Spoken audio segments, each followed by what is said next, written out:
चलिए आज का टॉपिक शुरू करते हैं। ईथर।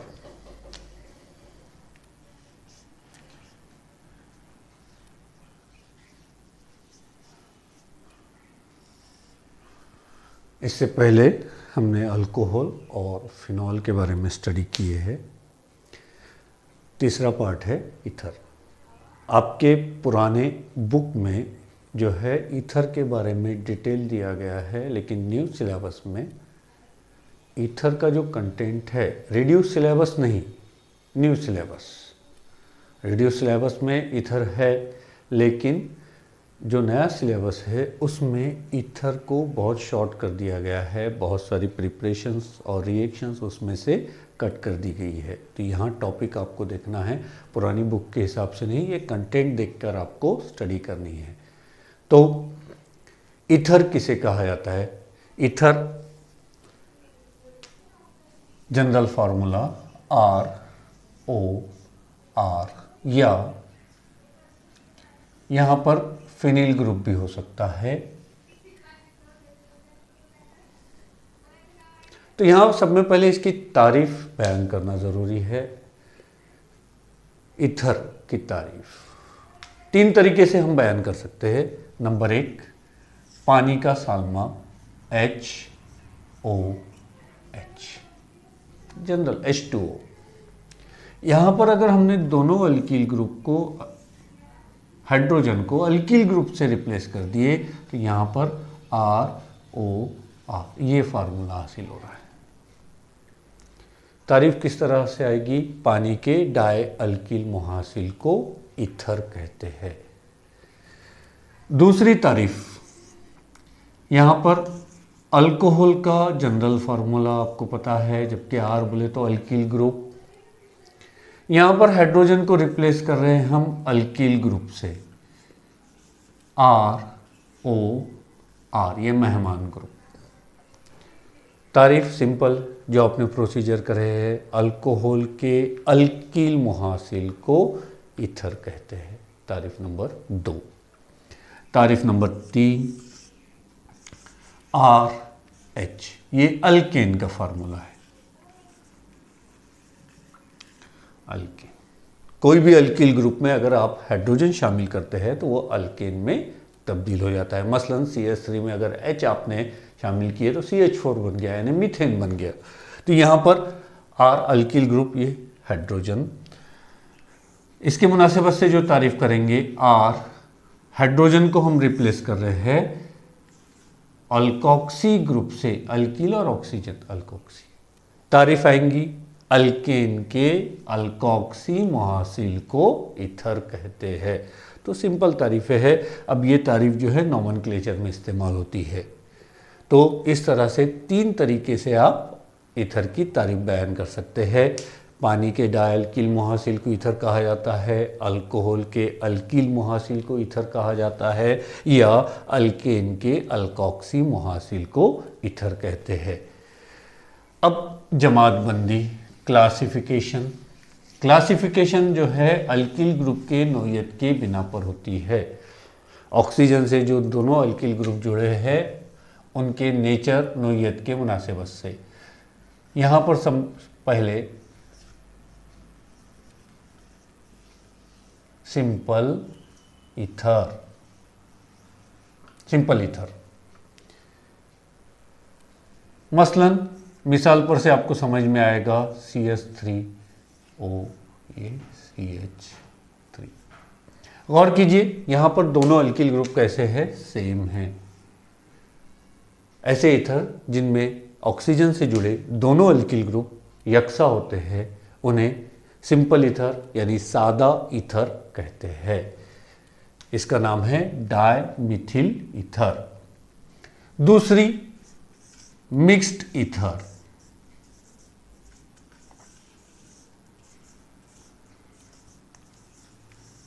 मिक्स्ड ईथर, यहां नाम पर से ही समझ में आ रहा है, मखलूत ईथर।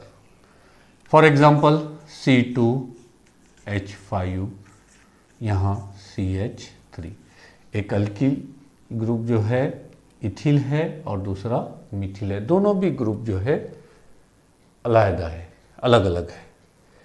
तो इथिल, मिथिल, ईथर, इस तरह से दो हिस्सों में हम ईथर की जमात बंदी करते हैं, एक सादा ईथर और दूसरा मखलूत ether, mixed ether.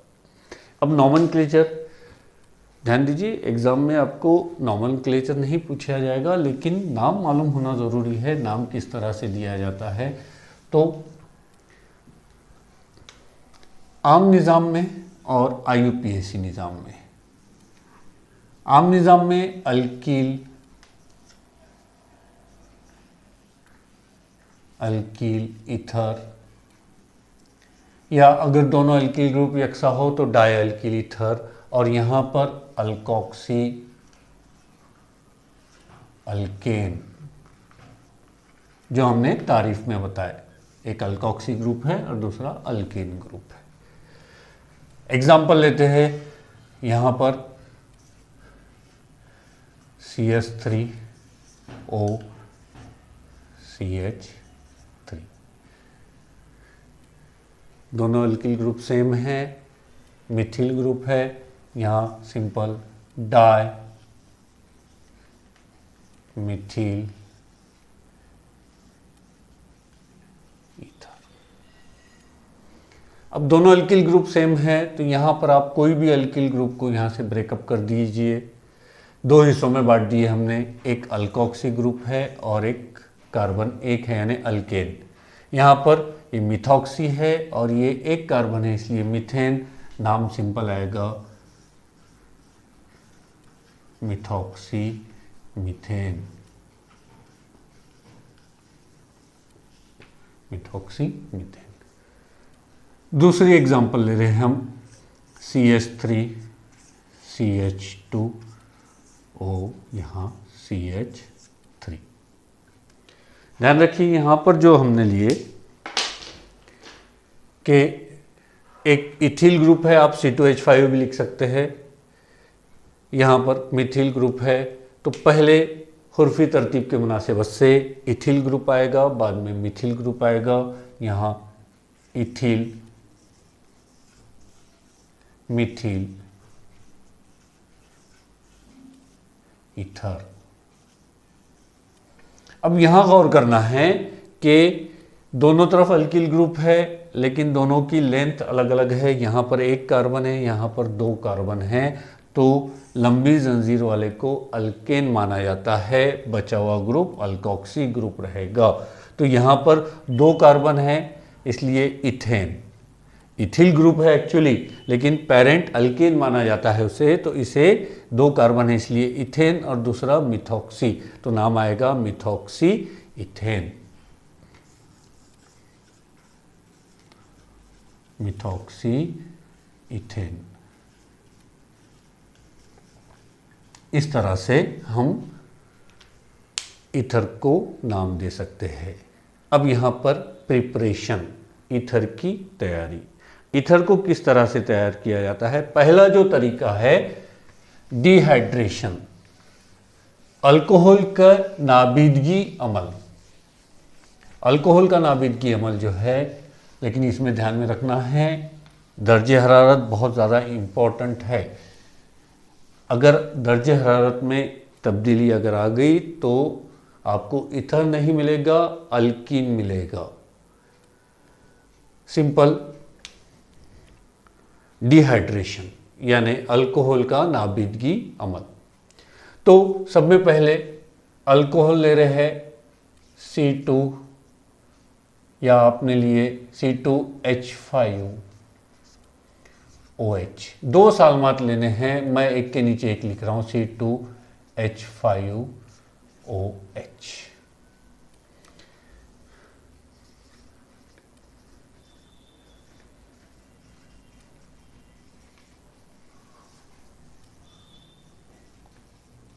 Dehydration of alcohol. यहाँ दो सालमात लिए, यहाँ पर H2SO4 की मौजूदगी में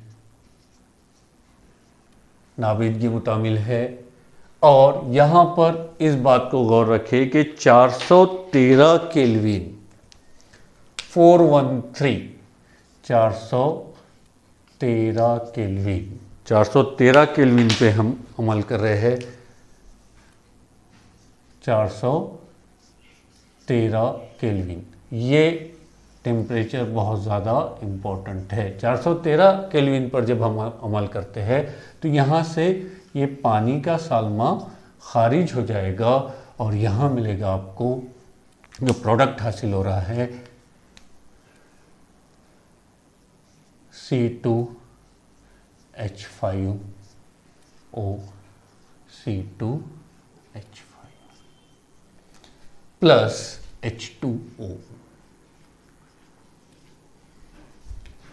यानी अल्कोहल को 413 केल्विन पर मुर्तकीज़ या H2SO4 की मौजूदगी में गर्म करें तो आपको ईथर हासिल होता है। यहाँ पर इथिल अल्कोहल को 413 केल्विन पर H2SO4 की मौजूदगी में गर्म करने पर डाई इथिल ईथर हासिल होता है।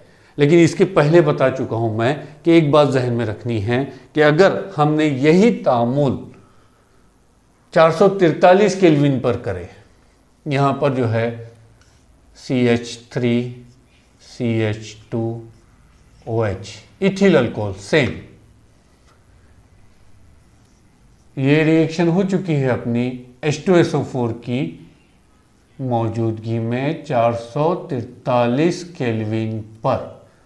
443 केल्विन पर अगर हम अमल कर रहे हैं तो यहाँ पर जो है यहाँ से और ये पानी का साल्मा खारिज होता है और पानी का साल्मा खारिज होने के बाद यहाँ पर आपको CH2 double bond CH2 plus H2O, ये दोनों रिएक्शंस को जहन में रखनी है। अगर टेम्परेचर चेंज हो गया तो आपको जो हासिल मिलेगा वो अल्कीन यानी इथीन मिल रहा है यहाँ पर, और 413 केल्विन पर ये आपको ईथर देता है। तो यहाँ ये कंडीशन बहुत ज़्यादा इम्पोर्टेंट है। दोनों भी रिएक्शंस जो है नाबिदगी अमल कहलाती है, लेकिन अगर 413 केल्विन पर अगर हम ले रहे हैं तो वो ईथर फॉर्म होगा और 443 केल्विन अगर हम ले रहे हैं तो वो अल्कीन फॉर्म होगा। तो इस तरह से हम अल्कोहल के नाबिदगी अमल से ईथर तैयार कर सकते हैं।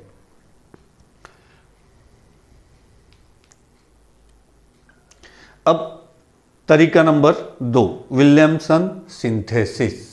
विलियमसन सिंथेसिस, अब इस तरीके से हम सादा ईथर या मखलूत ईथर दोनों भी हासिल कर सकते हैं।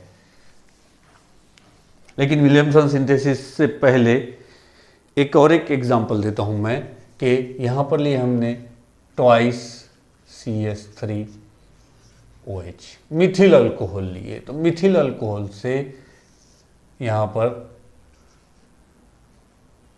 H2SO4 413 केल्विन, यहाँ पर मिलेगा आपको CH3O CH3 प्लस H2O। तो ये जो तरीका है डिहाइड्रेशन, तो इसमें हम सिर्फ सादा ईथर तैयार कर सकते हैं, ये खामी है इसकी, यानी सादा ईथर सिंपल ईथर ही तैयार कर सकते हैं। दूसरा तरीका विलियमसन सिंथेसिस, तरीका number 2,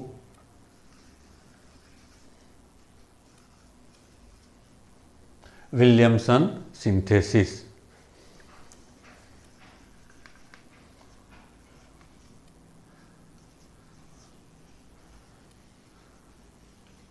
Williamson synthesis, Williamson synthesis से जो हम हासिल करेंगे सिंपल है, अल्किल हैलाइड का अमल जो है सोडियम अल्कोक्साइड के साथ कर रहे हैं, RONA।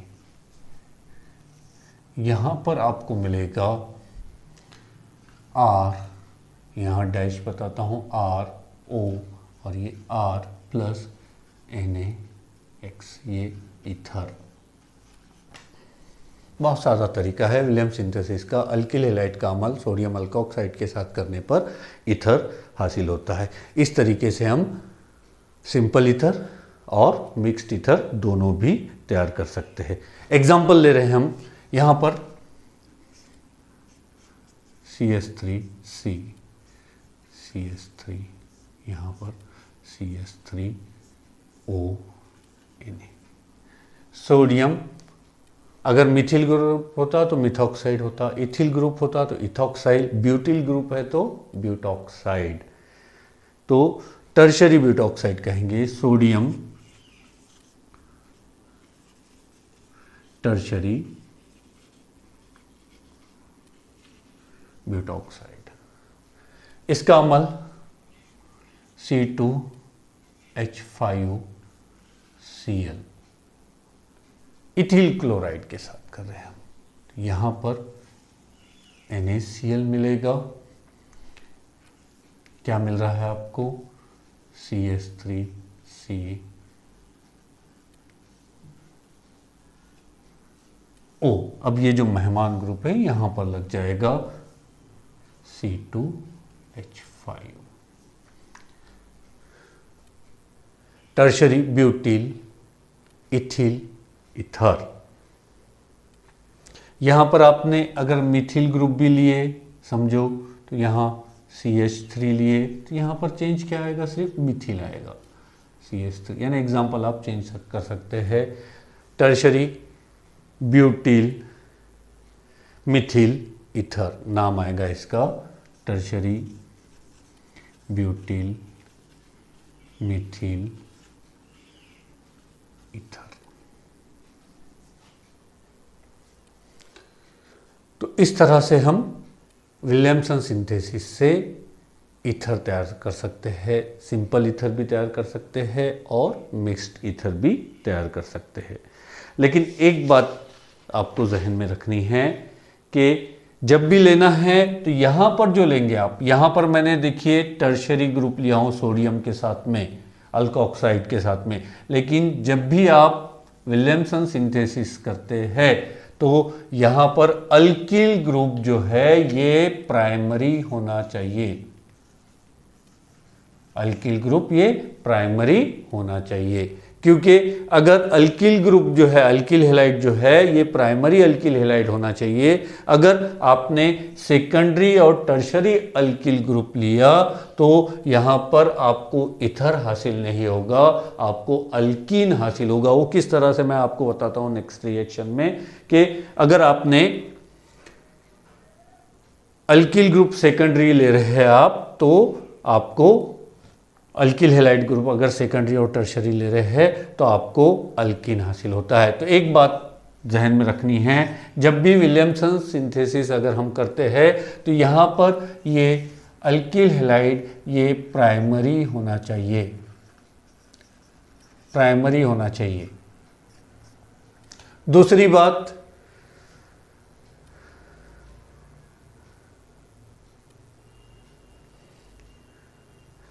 यहां पर एरिल हैलाइड यानी अल्किल हैलाइड के बजाय एरिल हैलाइड अगर लिए आपने,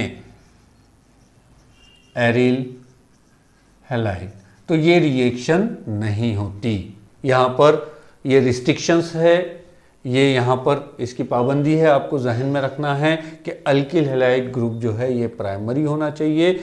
सोडियम अल्कोक्साइड किस कोई भी रहा तो चलता है, टर्शरी रहो, सेकेंडरी रहो या प्राइमरी रहो, इसमें कोई फ़र्क नहीं पड़ेगा, लेकिन अल्किल हैलाइड जो है ये प्राइमरी होना चाहिए, वो एरिल हैलाइड नहीं होना चाहिए। ये दो कंडीशंस है। तो ये विलियमसन सिंथेसिस। अब यहाँ आपको सवाल आएगा कि सर अगर हमने सेकेंडरी लिए तो ये रिएक्शंस क्यों नहीं होती?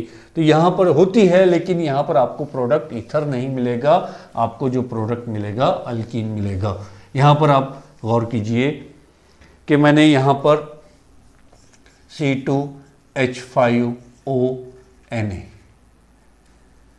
ये सोडियम इथॉक्साइड लिया और यहाँ पर जो है टर्शरी ग्रुप ले रहा हूँ मैं CH3CH3, यहाँ CH3 और यहाँ CH, टर्शरी ब्यूटिल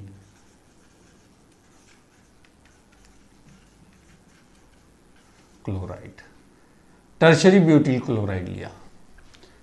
तो हमारे मुनासिबत से क्या होना चाहिए कि ये NaCl मिल जाएगा और इसके बाद जो है ये C2H5O इससे जुड़ जाएगा। इस तरह से हमारी इमेजिनेशन है, लेकिन रिएक्शन वैसी नहीं होती। यहाँ पर से NaCl निकलेगा। अब यहाँ से किसी एक में से हाइड्रोजन निकलेगा। यहाँ CH2 और H लिख रहा हूँ मैं, यानी CH3। तो यहाँ जो है ऑक्सीजन है, ये इथिल अल्कोहल। यहाँ पर जो प्रोडक्ट मिल रहा है आपको C2H5OH ethyl alcohol plus NaCl plus बचा क्या? बचा जो है यहाँ पर CH3, C यहाँ CH3 और ये दुहेरीपन CH2। इस तरह से यहाँ अल्कीन हासिल हुआ, आइसोब्यूटिलीन। तो ध्यान में रखना है आपको, विलियमसन सिंथेसिस आप जब कर रहे हैं तो विलियमसन सिंथेसिस में कुछ बातों का ख्याल रखना है आपको। नंबर 1,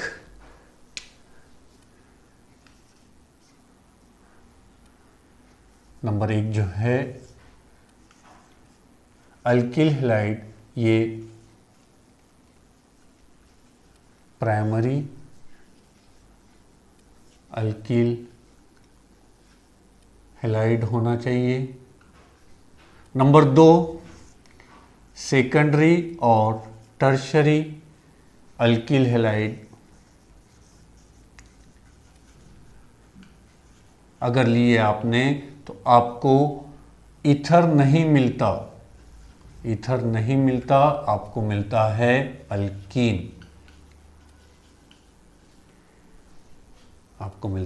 अल्कीन, और तीसरा पॉइंट जो है एरिल ग्रुप, एरिल हैलाइड, यानी यहाँ पर इसके साथ ये रिएक्शन नहीं होती। तो ये 3 पॉइंट्स ध्यान में रखने हैं विलियमसन सिंथेसिस में। तो इस तरह से ईथर की तैयारी की जाती है। नेक्स्ट सेशन में ईथर के कीमियाई तामुलात।